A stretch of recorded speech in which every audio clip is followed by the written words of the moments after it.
بسم اللہ الرحمن الرحیم۔ السلام علیکم۔ پروگرام الکلام کے ساتھ آپ کا میزبان محمد شعیب رضا حاضر خدمت ہے۔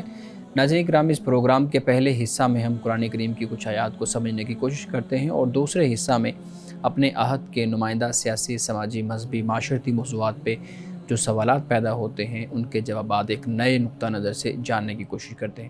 ہمارے ساتھ شریک گفتگو ہوتے ہیں جناب محمد امانت رسول صاحب۔ امانت صاحب، بہت شکریہ آپ کے وقت کا۔ میری معاونت کے لیے موجود ہیں جناب احمد بلال۔ احمد، بہت شکریہ آپ کے وقت کا۔ ناظرین کرام، آپ کی سکرین پہ ہمارا واٹس ایپ نمبر آ رہا ہوگا، آپ اس واٹس ایپ نمبر پہ اپنے سوالات بھیج سکتے ہیں، ہم انشاءاللہ آپ کے سوالات کو ضرور ایڈریس کریں گے۔ گزشتہ پروگرام میں ہم نے بات کی تھی قارون کے بارے میں۔ قارون کا جو کریکٹر قرآن کریم کے اندر بیان کیا گیا ہے، حضرت موسیٰ علیہ السلام کے واقعے میں اس کا ذکر ہے، قارون کا، فرعون کا اور حامان کا۔ ان تینوں پہ ہم نے ایک ایک قسط کے اندر ایک ایک پروگرام میں بات کی۔ آج ہم اس سے آگے جو سورۃ القصص کی آیات حضرت موسیٰ علیہ السلام کے قصہ کو بیان کر رہی ہیں ان کو سمجھنے کی کوشش کریں گے۔ میں جناب امانت رسول صاحب سے گزارش کروں گا کہ اپنی گفتگو کا آغاز کیجیے گا۔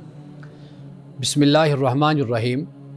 خواتین و حضرات، ہم نے یہاں تک بات کی تھی کہ حضرت موسیٰ علیہ السلام نے پھر شہر کو چھوڑ دیا تھا، یعنی مصر کو۔ آپ وہاں سے نکل گئے اور مدین پھر آپ پہنچے۔ اب یہ مدین خلیج عقبہ کے مغربی ساحل پر یہ واقع تھا اور فرعون کی سلطنت میں یہ شامل نہیں تھا۔ حضرت موسیٰ علیہ السلام جب مصر سے نکلے تو واضح بات ہے کہ جگہ جگہ پر پولیس ہوتی ہے، فوجی ہوتے ہیں، چوکی ہوتی ہے، لیکن بچ بچا کر آپ مصر سے نکل کر مدین پہنچے۔ اور مدین چونکہ فرعون کی سلطنت کے ماتحت نہیں تھا، یہ ایک آزاد علاقہ تھا۔ حضرت موسیٰ علیہ السلام جب وہاں پہ پہنچتے ہیں، قرآن مجید بیان کرتا ہے کہ وَلَمَّا توجہ تلقاء مدین قال عسیٰ ربی ان یہدینی سواء السبیل۔ اور جب اس نے مدین کا رخ کیا تو اس نے کہا امید ہے کہ میرا رب مجھ کو سیدھا راستہ دکھا دے۔ وَلَمَّا وَرَدَ مَاءَ مَدْيَنَ وَجَدَ عَلَيْهِ أُمَّةً مِّنَ النَّاسِ يَسْقُونَ۔ تو حضرت موسیٰ علیہ السلام مدین کے پانی پر یعنی گھاٹ پر پہنچے کہ وہاں پر دیکھا حضرت موسیٰ علیہ السلام نے کہ لوگوں کی ایک جماعت جو پانی وہاں پر پلا رہی ہے۔ اور آپ نے جب دیکھا کہ وَوَجَدَ مِن دُونِهِمْ امْرَأَتَيْنِ تَذُودَانِ، کہ دو آپ نے لڑکیوں کو، عورتوں کو آپ نے دیکھا کہ وہ اپنی بکریوں کو روک کر ایک طرف کھڑی ہوئی ہیں۔ قَالَ مَا خَطْبُكُمَا، حضرت موسیٰ علیہ السلام نے کہا کہ بھئی آپ کا کیا ماجرا اور آپ کا کیا مسئلہ ہے؟ انہوں نے کہا کہ قَالَتَا لَا نَسْقِي حَتَّى يُصْدِرَ الرِّعَاءُ، کہا کہ جب تک یہ سب لوگ چرواہا جو ہیں اپنے بکریوں کو پانی نہ پلا لیں اس وقت تک ہم پانی نہیں پلا سکتے۔ وَأَبُونَا شَيْخٌ کبیر، اور جو ہمارا باپ ہے وہ بوڑھا ہے۔ اب یعنی اشارہ اس بات کی طرف تھا کہ اگر باپ ہمارا تندرست ہوتا تو وہ بکریوں کو چرانے کے لیے خود آتا، لیکن یہ ہمیں ذمہ داری ادا کرنی ہوتی ہے۔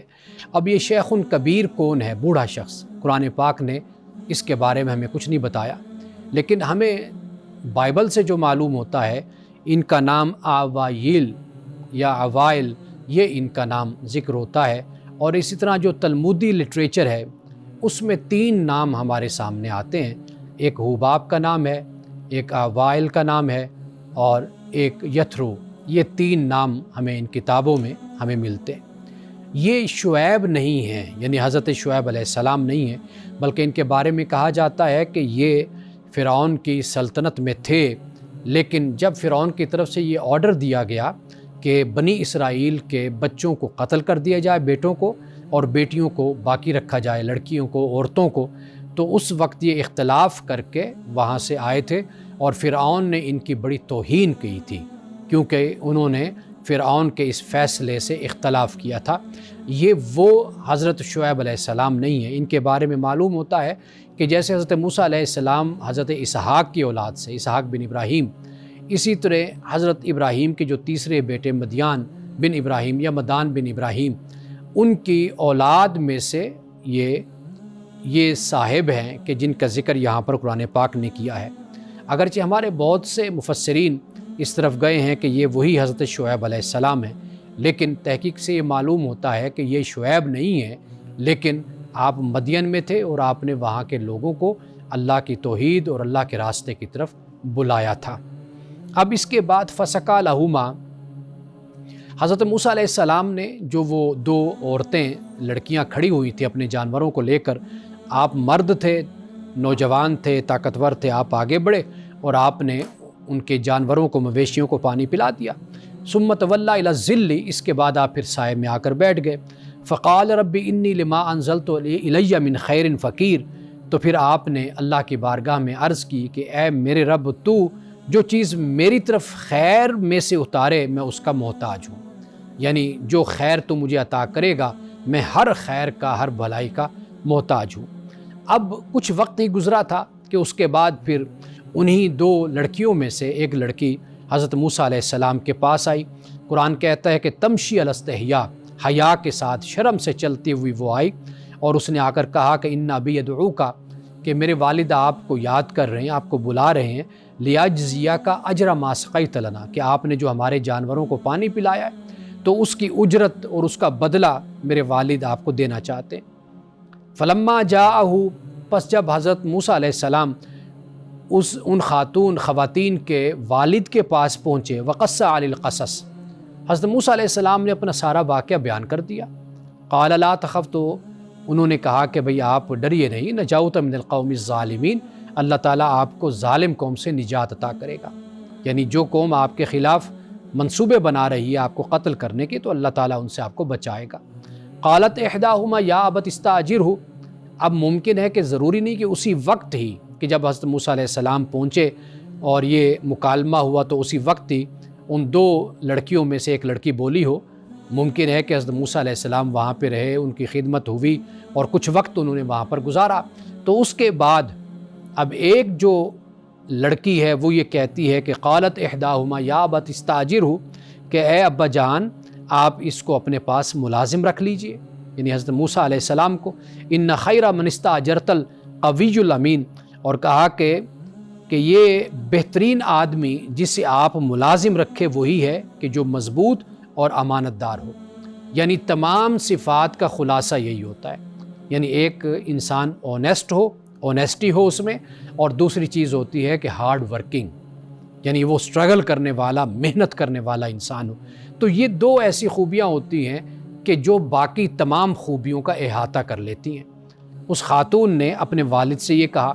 اب حضرت موسیٰ علیہ السلام سے وہ بولے کہ انی اریدو، میں یہ چاہتا ہوں کہ ان کی حق احد ابنتی، کہ میں اپنی دونوں بچیوں میں سے ایک بچی سے آپ کا ہاتین، ان دو بچیوں میں سے ایک بچی سے آپ کا نکاح کر دوں، علی ان تاجرنی 8 حجج، اس پر کہ آپ 8 سال آپ ہمارے پاس کام کریں، 8 سال آپ ملازمت کریں، تو پھر اس کے بدلے میں یہ چاہوں گا کہ بھئی آپ کے نکاح میں ان دو بچیوں میں سے ایک بچی دے دوں۔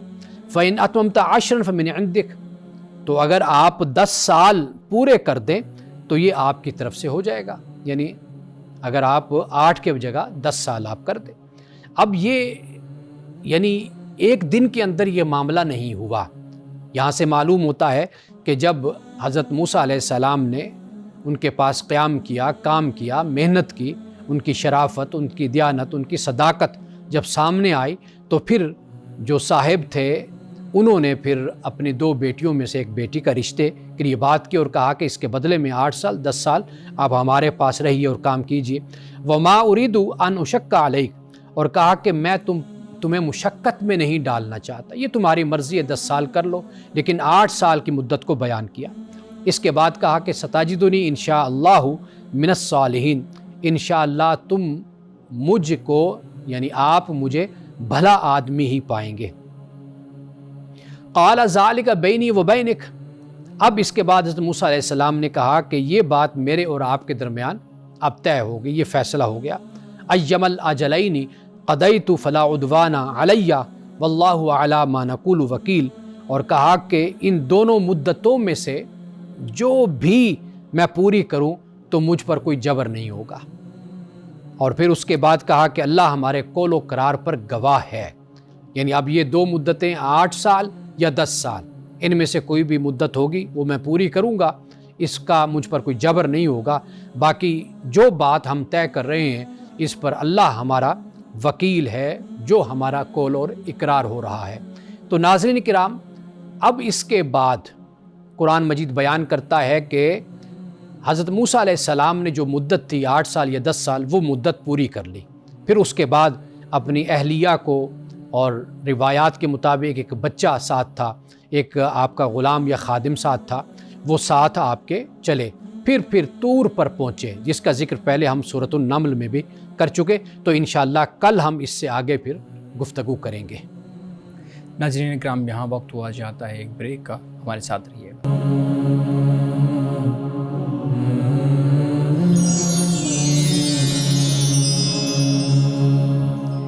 ویلکم بیک ناظرین۔ امان صاحب، بہت شکریہ، آپ نے ان آیات کا جو منشا ہے وہ بیان کیا۔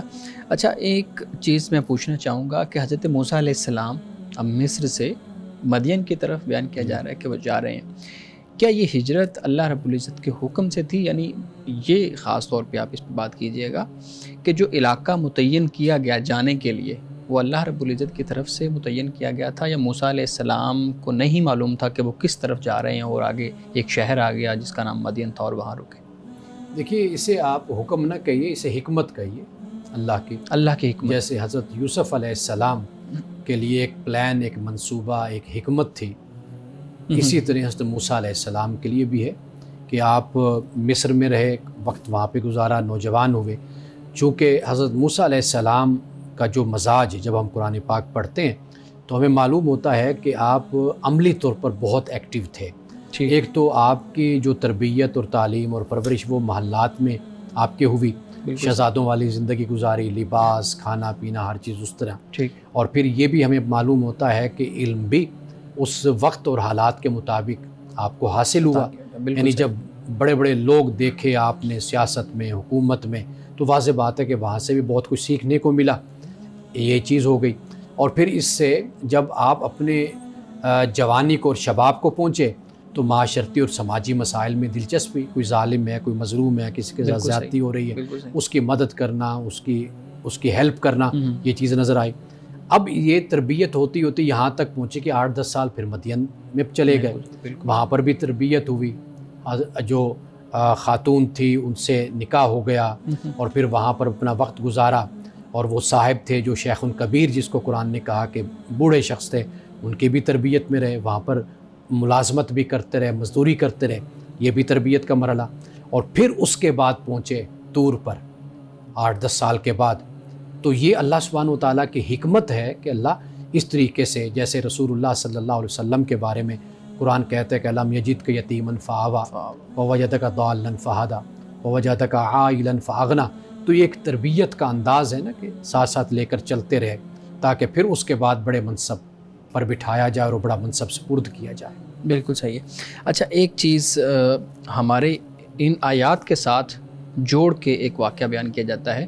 میں ایک تفسیر پڑھ رہا تھا تو اس کے اندر یہ چیز کہ یہ جو خواتین تھیں یہ بکریاں چرا رہی تھیں یا جانوروں کی دیکھ بھال کر رہی تھیں، اور وہ بیان کرتی ہیں کہ ہم اس لیے کر رہی ہیں کہ ہمارا باپ بوڑھا ہے، شیخ کبیر ہے۔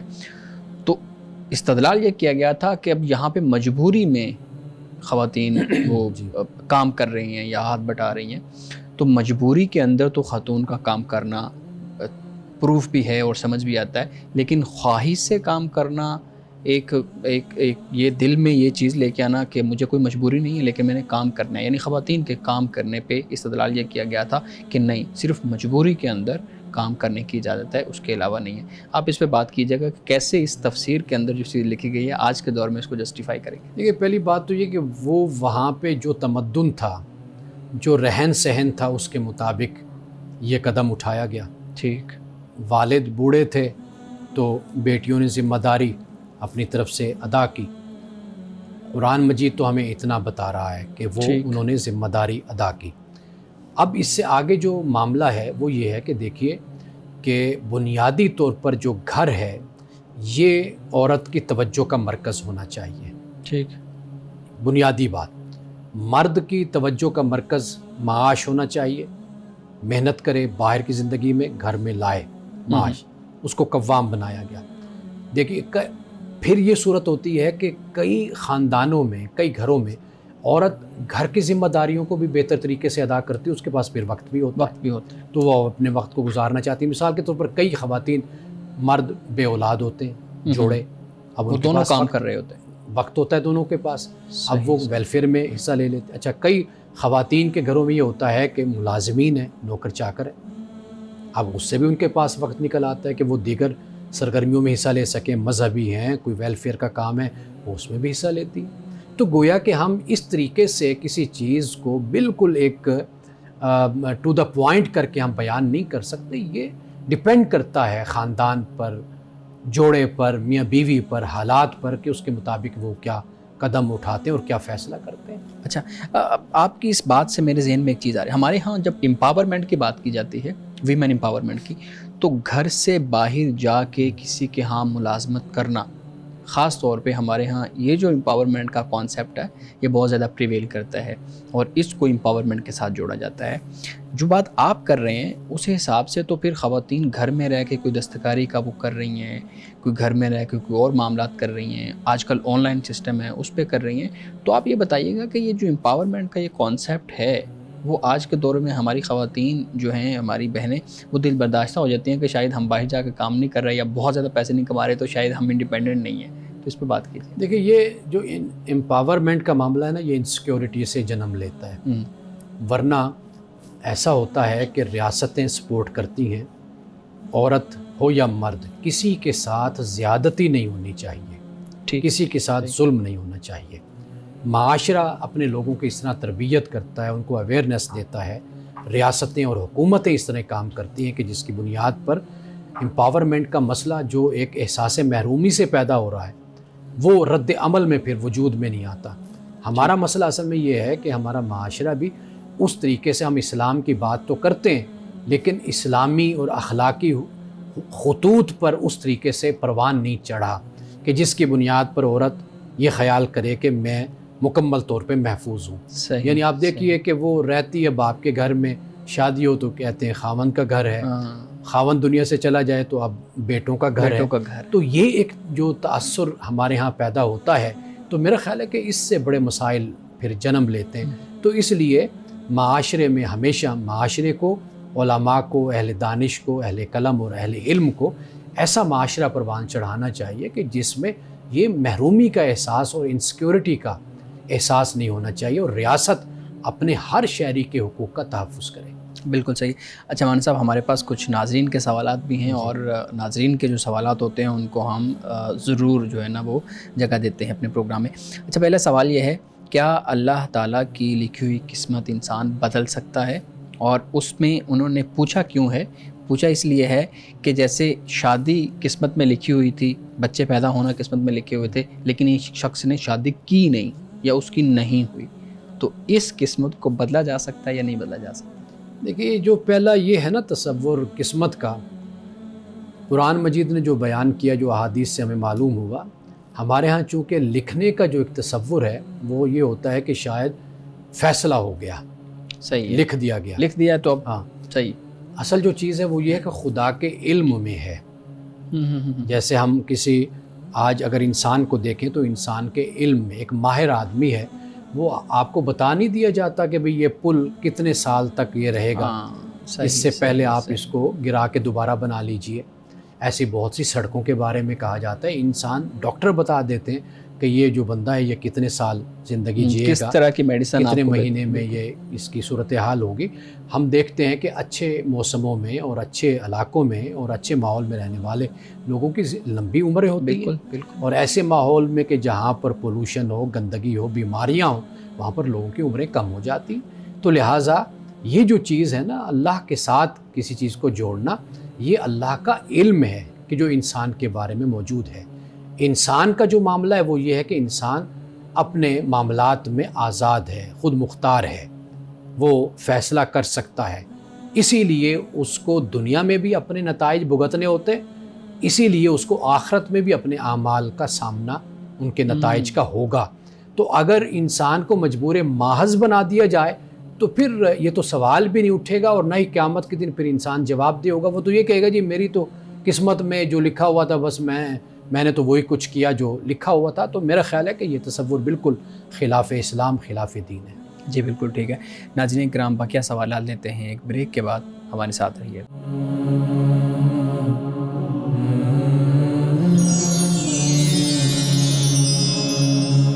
ویلکم بیک ناظرین. امان صاحب، ہم اپنے ناظرین کے سوالات لے رہے تھے. ایک سوال کہتی ہیں جی، میری والدہ نے میری مرضی کے خلاف میرا رشتہ طے کر دیا ہے.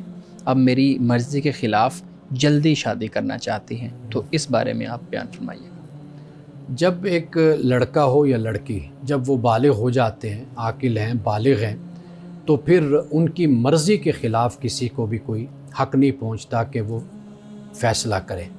وہ چاہے ان کی شادی کا معاملہ ہو، چاہے ان کی زندگی کے دیگر معاملات کا فیصلہ ہو. وہ جب بچہ یا بچی عاقل بالغ ہو گئے، بس پھر انہی کا حق پہنچتا ہے. پھر والدین ایک ناصح کی حیثیت سے، نصیحت کرنے والے کی حیثیت سے، ایک بڑے ہونے کے ناطے اپنی اولاد کی رہنمائی کر سکتے ہیں. مثال کے طور پر میرے پاس میرا بیٹا آتا ہے کہ میں فلاں جگہ شادی کرنا چاہتا ہوں. میں کہوں گا ٹھیک ہے، کوئی مسئلہ نہیں، لیکن میں ملنا بھی چاہوں گا، جانا بھی چاہوں گا، ان کو بلاؤں گا، ان سے ایک میرا مکمل طریقے سے تعلق بنے گا. میں دیکھوں گا، پھر میں اپنے بیٹے کو آگاہ بھی کر دوں گا، اور آس پاس سے جو معلومات لوں گا فیملی کے بارے میں، بچی کے بارے میں پھر اپنے بیٹے کو آگاہ کروں گا کہ بیٹا اس طرح کی فیملی ہے، اس طرح کا خاندان ہے، اس طرح کی بچی ہے. اگر آپ پھر بھی راضی ہیں تو آپ دیکھ لیں. یہ جو معاملات ہیں، مسائل ہیں، آپ کی آنے والی زندگی کو متاثر کر سکتے ہیں، یہ میں نے آپ کو بتا دیا. اب اگر بچہ سمجھ جاتا ہے تو سبحان اللہ، فبیہا، ٹھیک ہے. اگر وہ نہیں سمجھتا اور اس پر وہ مصر ہے اور بضد ہے، تو پھر اس کے مطابق فیصلہ کیا جائے گا. کیوں؟ اس لیے کہ وہ عاقل ہے، بالغ ہے، وہ سمجھدار ہے، اپنے نفع نقصان کا خود ذمہ دار ہے وہ. تو لہٰذا والدین کی ذمہ داری صرف اتنی ہوتی ہے، جب اولاد عاقل بالغ ہو جائے تو پھر وہ اولاد پر جبر نہیں کر سکتے، جبراً ان کا کہیں پر رشتہ نہیں کر سکتے. وہ اس میں آزاد ہیں. والدین صرف سمجھا سکتے ہیں، رہنمائی کر سکتے ہیں. ٹھیک ہے مان صاحب. اگلا سوال یہ ہے جی، بچوں کو دینی راستے پر لانے کے لیے کیا کرنا چاہیے کہ ان کا جو دھیان ہے وہ دین کی طرف رہے؟ بہت آسان طریقہ ہے. والدین خود دین پر عمل کریں، اپنا اسوہ، اپنا کردار اپنے اولاد کے سامنے پیش کریں. ایسا رویہ نہیں ہونا چاہیے کہ جس میں ہم دوسروں کو تبلیغ کر رہے ہوں لیکن ہمارا اپنا کردار اس کے مطابق نہ ہو. ایک تو یہ بات پیش نظر رہنی چاہیے. دوسری بات یہ کہ اپنی اولاد کو ہمیشہ ایسے طریقے سے نصیحت کریں کہ جو وقت نصیحت کا ہو اور وہ اس کو قبول کرنے کے لیے تیار بھی ہو. انسانی نفسیات ہوتی ہے، انسانی طبیعت ہوتی ہے. آپ اس کو پیش نظر رکھ کر اپنی اولاد کی کو نصیحت کریں، ان کو آپ بتائیں اچھائی اور برائی کے بارے میں، تو پھر ہی اولاد دین کی طرف راغب ہوگی. لیکن آپ اگر بے وقتہ اور اس چیز کو سمجھے بغیر ڈنڈا لے کر آپ دین سمجھانے بیٹھ جاتے ہیں اور جبراً آپ ایسا کرتے ہیں تو کبھی بھی اولاد پھر دین کی طرف نہیں آتی. جی بالکل ٹھیک ہے، خوبصورت. ہمارے صاحب دو سوال ہیں، میرے خیال میں ایک جیسے ہیں، میں آپ کے سامنے دونوں رکھ دیتا ہوں. پہلا سوال یہ ہے کہ کچھ بچے پیار کرنے سے بگڑ جاتے ہیں، اگر ڈانٹ ٹپٹ کی جائے تو وہ ضدی ہو جاتے ہیں اور اگریسو ہو جاتے ہیں. ایسے بچوں کو کیسے ٹریٹ کیا جائے؟ ایک سوال یہ ہے. دوسرا اسی سے متعلق ایک اور سوال ہے کہ بچے کو بات بات پر بحث کرنے، بدتمیزی کرنے سے کیسے روکا جائے؟ دیکھیے، پہلی بات تو یہ ہے کہ اصول پسندی اگر انسان کی زندگی میں ہو، ایک ضابطہ ہو، تو پھر بچے نہ پیار سے بگڑتے ہیں اور نہ بچوں پر سختی کا موقع ہوتا ہے. یعنی آپ اس حد تک پیار کرنا شروع کر دیں کہ بے اصولے ہو جائیں، اس حد تک سختی کرنا شروع کر دیں کہ وہاں پر بھی کوئی اصول پیش نظر نہ رہے. یعنی آپ کے اپنا مزاج در حقیقت وہ معیار بن جائے. جب آپ چاہیں تو پیار شروع کر دیں، جب چاہیں آپ سختی شروع کر دیں. یہ جو رویہ ہوتا ہے یہ بچوں کو ہمیشہ نقصان پہنچاتا ہے، ان کو خراب کرتا ہے. دوسری بات یہ ہے کہ بچے شرارتیں بھی کرتے ہیں. واضح بات ہے وہ بچے یعنی کہ اب ہم اگر 50 سال کے ہیں تو کیا اب ہم چاہتے ہیں کہ ہماری طرح کی سنجیدگی بچے اختیار کر لیں؟ کھیلیں گے، کودیں گے، بھاگیں گے، دوڑیں گے. اگر آپ کم عمری میں ہی ان کو سنجیدہ بنانے کی کوشش میں لگے ہوئے ہیں تو میرا خیال ہے کہ یہ بچوں کے ساتھ زیادتی ہے. ان کی جو عمر ہے ان کو وہی کچھ کرنے دیں، شرارتیں کرنے دیں، ان کو بھاگ دوڑ کرنے دیں. ہاں، آپ کی ذمہ داری یہ بنتی ہے کہ آپ ان کو ماحول دیں. یعنی مثال کے طور پر جب بچوں کو آپ گھر میں رکھیں گے بند کر کے تو واضح بات ہے کہ وہ کبھی وہی چھوٹی سی جگہ پہ کھیلیں گے, لڑیں گے آپس میں. ہاں اگر آپ ان کو نکال کر لے کر جاتے ہیں کسی ایسی جگہ پر جو کمپلیکس ہے, جہاں پر آپ جوائے لینڈ ہے, جہاں پر پارک ہے, گراؤنڈ ہے, وہاں بچے کھیلیں گے, تو اس سے ان کا جو غصہ ہے, ان کی جو شرارتیں وہ ختم, وہ پازیٹیو راستہ اختیار کر لیں گے. تو والدین اصل میں یہ چاہتے ہیں کہ جس طرح ہم سنجیدہ بیٹھے رہتے ہیں نا, اسی طرح ہمارے بچے بھی بیٹھے رہیں. تو بچوں سے یہ توقع نہ رکھیں. اگر آپ بچوں کے ساتھ زبردستی کریں گے, اس کا نقصان یہ ہوگا کہ بچوں کا مزاج, ان کی طبیعت, اس میں چڑچڑاپن بھی آئے گا, اور ان کا جو بچپن ہے وہ ختم ہو جائے گا. بالکل ٹھیک ہے. آخری سوال ہمارے سامنے آپ کے سامنے رکھوں گا. کہتے ہیں جی جوائنٹ فیملی سسٹم میں رہنا کیسا ہے, آپ اس پہ بات کیجیے. جوائنٹ فیملی سسٹم, ایک تو ذہن میں یہ بات رکھنی چاہیے کہ یہ اسلام کا حکم نہیں ہے. یہ آپ کا کوئی بھی سسٹم, یعنی جوائنٹ فیملی سسٹم جو ایک ہی خاندان میں, یعنی لڑکی رہتی ہے مثلا 2-3 خاندان اکٹھے رہتے ہیں یا اکٹھے رہتے ہیں, تو یہ جوائنٹ فیملی سسٹم کوئی خدا کی طرف سے نہیں دیا گیا, یہ خدا کا حکم نہیں ہے. ٹھیک, یہ آپ کا اپنا معاشرتی سماجی بندوبست ہوتا ہے کہ آپ افورڈ نہیں کر سکتے علیحدہ گھر لے سکیں, علیحدہ گھر بنا سکیں, تو آپ پھر اکٹھے رہ لیتے ہیں, ایک ہی گھر میں رہ لیتے ہیں. تو اس کے فوائد بھی ہیں اور اس کے نقصانات بھی ہیں. صحیح, ٹھیک ہے. جی بلال صاحب, آپ کے پاس بھی کچھ سوالات ہیں ہمارے صاحب کے سامنے رکھیں. بہت شکریہ شعیب صاحب, خوشگوار زندگی کے متعلق سوالات ہو رہے ہیں, اور میرے سوالات بھی خوشگوار ازدواجی زندگی سے کچھ متعلق ہیں. میں آپ کے آخری سوال سے کنٹینیو کروں گا. یہ بتائیے گا کہ اگر بیوی اپنے سسرال والوں کے ساتھ خوشگوار تعلقات بنانے میں ناکام رہتی ہیں, روزمرہ کی لڑائیاں شروع ہو جاتی ہیں, اس صورتحال میں شوہر کیا کرے گا؟ وہ پابند ہے کہ ہر صورت میں بیوی کو الگ رکھے؟ دیکھیے, یہ اصل معاملات وہی ہیں کہ جو باہمی مشورے کے ساتھ, میں اس بات میں میاں بیوی کے آپسی معاملات, میاں بیوی کا آپس میں, جی. میں اس پہ زیادہ اس لیے زور دیتا ہوں کیونکہ ایک دوسرے کے ساتھ اعتماد, ایک دوسرے کا حوصلہ جی. اور ایک دوسرے کی مدد یہ لازم اور ضروری ہوتی ہے. یہ بات ذہن میں رکھنی چاہیے کہ جو آپ کی بیوی ہے وہ آپ کی خیر خواہ ہے. بیوی کو یہ بات ذہن میں رکھنی چاہیے کہ میرا میاں ہی میرا خیر خواہ ہے, نہ ادھر کی بات ہو نہ ادھر کی بات ہو. جہاں تک والدین ہیں, ان کی عزت ہے, ان کا احترام ہے, ان کا آرام ہے, ان کے آداب ہیں, وہ ہر چیز اس کا خیال رکھا جائے, اس میں کوئی کمی نہ کی جائے. لیکن جہاں تک انسان کے اپنے گھر کی بات ہوتی ہے تو وہاں پر ہمیشہ عدل اور انصاف کے ساتھ چلنا چاہیے. میں نے یہ دیکھا ہے کہ گھر کو برباد کرنے میں بہت سے لوگوں کا کردار ہوتا ہے, لیکن گھر کو آباد کرتے وقت, یعنی جب برباد ہو گیا نا, پھر آباد کرنے کے لیے کوئی آگے نہیں آتا. وہ پھر وہی ایک شخص ہی جو ان سے جھیل رہا ہوتا ہے مصیبت, یا وہ ایک لڑکی بیوی جو ہے وہ جھیل رہی ہوتی ہے. اس لیے دونوں نادانی کا مظاہرہ نہ کریں, آپس میں مشورے کے ساتھ زندگی کے بارے میں فیصلہ کریں.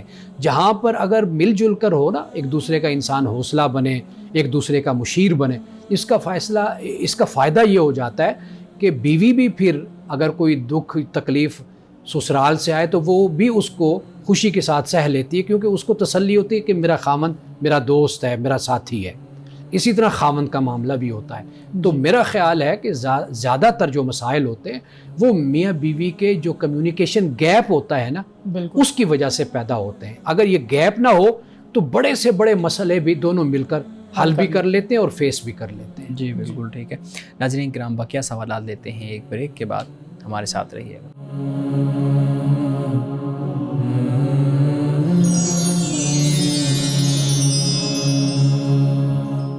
ویلکم بیک ناظرین. جی بلال صاحب, آپ سوال کر رہے تھے. جی سر, میں یہ پوچھنا چاہوں گا کہ اکثر یہ دیکھا گیا ہے شوہر ہمیشہ اپنی بیوی کو نصیحت کرتے رہتے ہیں کہ تم نے میرے والدین کا خیال رکھنا ہے, ادب کرنا ہے, عزت کرنی ہے. شوہروں کی طرف سے یہ رویہ کیسا ہے بیویوں کے لیے؟ دیکھیے, زبردستی عزت اور احترام نہیں ہوتا. یہ ایسا یعنی کام ہے کہ جس میں سب کی انوالومنٹ ہوتی ہے. جی. مثال کے طور پر ساس اور سسر ہیں تو وہ ماں باپ بنے اپنی بہو کے, بالکل حسن سلوک سے پیش آئیں. بہت سے طریقے ہوتے ہیں جن سے دل جیتا جاتا ہے اور ساتھ مل کر چلا جاتا ہے. ایک تو یہ. دوسرا یہ کہ خود خامند بھی اپنا کردار, اپنا اخلاق پیش کرے. یہ جو شادی کی پہلی رات پوری ایک لسٹ دے دی جاتی ہے نا, کہ میری بہنیں, میرے بھائی, میرے والدین, میرے فلاں, یہ طریقہ کار بالکل غلط ہے. وہ آپ کے گھر میں آپ کے برابر مساوی آپ کے لائف پارٹنر بن کر وہ گھر میں آ رہی, کوئی لونڈی بن کے گھر میں نہیں آ رہی, کوئی خادمہ بن کے نہیں آ رہی. آپ اس کو وہ اعتماد دیں, وہ حوصلہ دیں, اس کے ساتھ چلیں کہ جس سے وہ اپنے آپ کو گھر میں ایک اہم جز کے طور پر سمجھے کہ میں اس گھر کی اہم کارکن ہوں. آپ جب پہلی رات ہی اس طرح کے احکام جب جاری کر دیتے ہیں کہ بھئی ان کا خیال کرنا ہے, ان کا احترام کرنا ہے, تو اسی وقت ہی اس کا جو ایک مورائل جس کو ہم کہتے ہیں, ایک لیول ہوتا ہے, وہ نیچے گر جاتا ہے کہ وہ اس گھر میں اپنے آپ کو اجنبی سی اور اس گھر میں اپنے آپ کو بالکل ایک ایسا محسوس کرتی ہے کہ جیسے میں تو اس گھر میں محبت لینے یا دینے کے لیے نہیں آئی, میں تو بس جھاڑو پونچھے کے لیے آئی ہوں اور کاموں کے لیے آئی ہوں. تو یہ جو رویہ ہوتا ہے نا, یہ ٹھیک نہیں ہوتا. آپ دوسرے کو حوصلہ دیتے ہیں, دوسرے سے محبت کرتے ہیں, دوسرے سے اچھا تعلق رکھتے ہیں, تو پھر والدین کی بھی ذمہ داری ہوتی ہے. تو اس طرح مل جل کر ہی وہ کہتے ہیں نا کہ دونوں ہاتھوں تالی جو ان سے دونوں ہاتھوں سے بجتی ہے, تو اس کے بغیر اس طریقے سے احکام جاری کرنے سے گھر نہیں چلا کرتے. جی سر, یہ بتائیے گا کہ بیوی اگر تعلیم حاصل کرنا چاہے تو اس کو معاشرے میں بڑی منفی نگاہ سے دیکھا جاتا ہے. آج کل ہماری سوسائٹی میں بھی یہ دیکھا گیا ہے کہ اکثر ایسی خواتین جو شادی کے بعد تعلیم حاصل کرنا چاہتی ہیں, ان کو یا تو طلاق ہو جاتی ہے یا پھر ان کے ہمیشہ لڑائی جھگڑے چلتے رہتے ہیں. ایسے معاشرے میں رہتے ہوئے شوہر کا کردار کیا ہونا چاہیے؟ اچھا, پہلی بات تو یہ ہے کہ یہ جو آپ نے بات کہی ہے, یہ واقعی ایسے بہت سے کیسز میرے سامنے بھی آئے ہیں, میرے پاس سوال بھی آئے ہیں.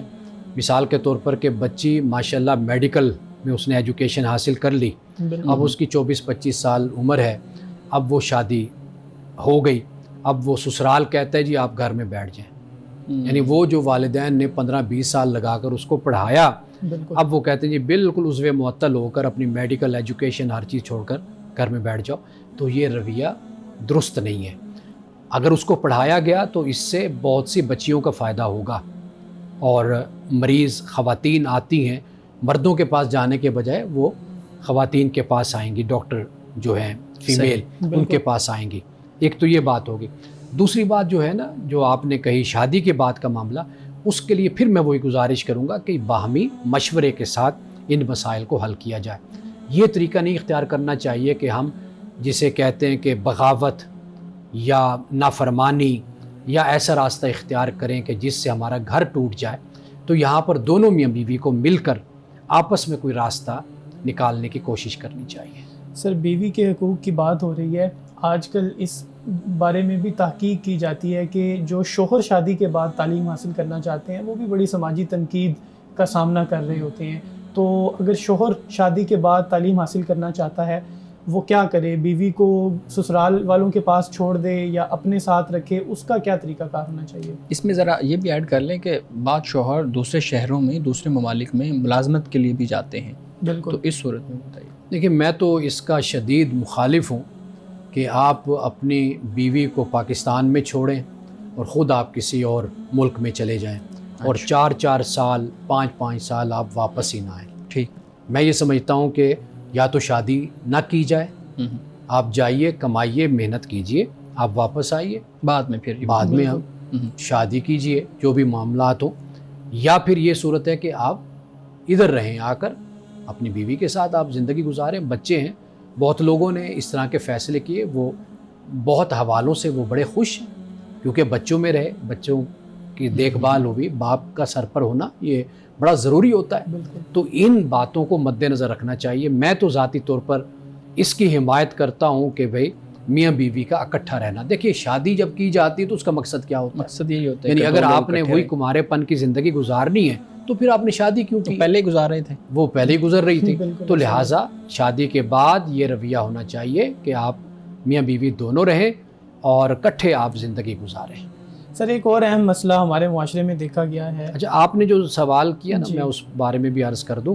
دیکھیے, اگر مرد تعلیم لے رہے ہیں نا, ہمارے معاشرے میں ایک تاثر یہ ہوتا ہے کہ وہ جو بہتر تعلیم لے گا اس سے اس کے روزگار میں بہتری آتی چلی جائے گی اور وہ زیادہ اس کی کمائی اور اس کا روزگار اچھا بنتا چلا جائے گا.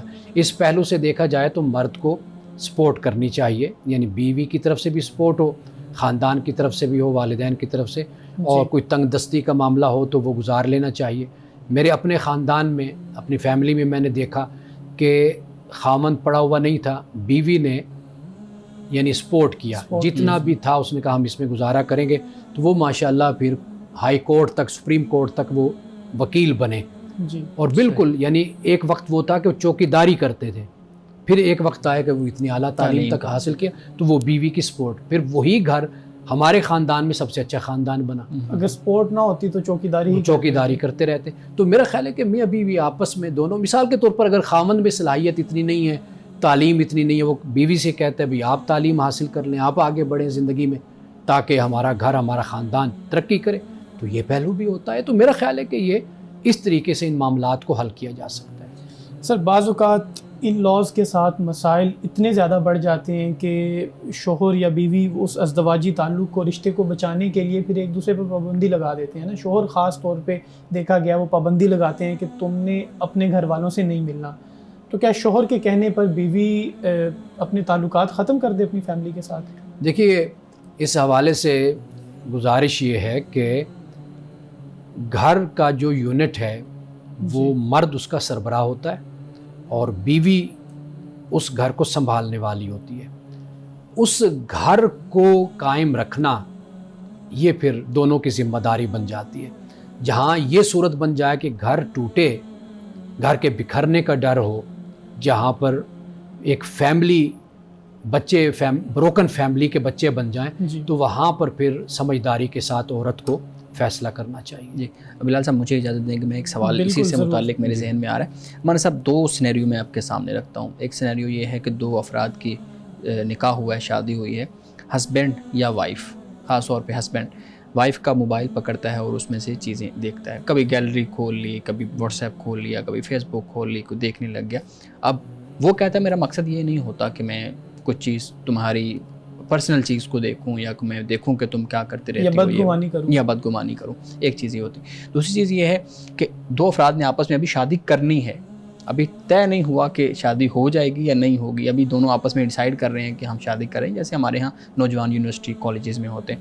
اب اس صورت میں کبھی بھی لڑکے کے ہاتھ میں لڑکی کا موبائل لگتا ہے تو وہ چیزیں دیکھنا شروع کر دیتا ہے اور وہ جواز یہ فراہم کرتا ہے کہ چونکہ ہم نے شادی کرنی ہے تو اس لیے میرا یہ رائٹ بنتا ہے. تو اس رویے پہ آپ جو ہے نا وہ بات کیجیے گا کہ دونوں صورتوں میں پھر کیا بہتر ہے، کیا غلط ہے. اچھا، سب سے پہلی بات جو آپ نے شادی شدہ جوڑے کی، دونوں کی اپنی ایک پرائیویسی ہے. اعلیٰ ظرفی، اعلیٰ کردار یہ ہوتا ہے کہ نہ ایک دوسرے کی چیز کو دیکھا جائے. یہ ڈیپینڈ کرتا ہے آپ کے پارٹنر پر کہ وہ اس چیز کو کیسے محسوس کرتا ہے. وہ جیسے محسوس کرتا ہے آپ اس کے مطابق چلیں. اور انسان کا اگر کردار خدا نہ خواستہ اچھا نہ ہو، برا ہو، تو وہ 2-4 دنوں مہینوں میں کھل کر سامنے نظر آ جاتا ہے. جب معلوم ہے کہ میری بیوی اچھی ہے اور جب بیوی کو پتہ ہے کہ میرا خامن ٹھیک ہے، تو میرا خیال ہے کہ اس طرح کا جو رویہ اختیار کیا جاتا ہے یہ نامناسب رویہ پھر بن جاتا ہے کہ پھر ایک دوسرے پر اعتماد کے ساتھ انسان، یعنی یہ غیر اخلاقی چیز ہے. دوسری بات یہ کہ کئی دفعہ اتنی فرینکنیس ہوتی ہے کہ دوسرا پارٹنر یا میاں یا بیوی دونوں میں سے کوئی بھی اس چیز کو مائنڈ نہیں کرتا. کھلا ہوتا ہے، وہ دیکھ لیتے ہیں، فون کر لیا، اٹھا لیا، میرا بند ہے تو بیوی نے استعمال کر لیا یا بیوی کا موبائل میں نے استعمال، وہ ایک علیحدہ چیز ہو جاتی ہے ایک روٹین میں. لیکن جو یہ ایک خاص انداز طریقہ ہوتا ہے ایک جسے کہتے ہیں انویسٹیگیشن والا، تو اس کی تو خیر بالکل اخلاقی طور پر بھی کوئی اس کا جواز نہیں ہے. دوسری بات ہے اس کی تو کوئی صورت ہی نہیں بنتی نا کہ وہ جو ابھی شادی بھی نہیں ہوئی، کوئی ایک دوسرے پر ذمہ داری نہیں ہے، ایک دوسرے کے نہ اخلاقی کوئی ذمہ داری ہے نہ کوئی مذہبی ذمہ داری ہے، کچھ بھی پہلو نہیں بنتا.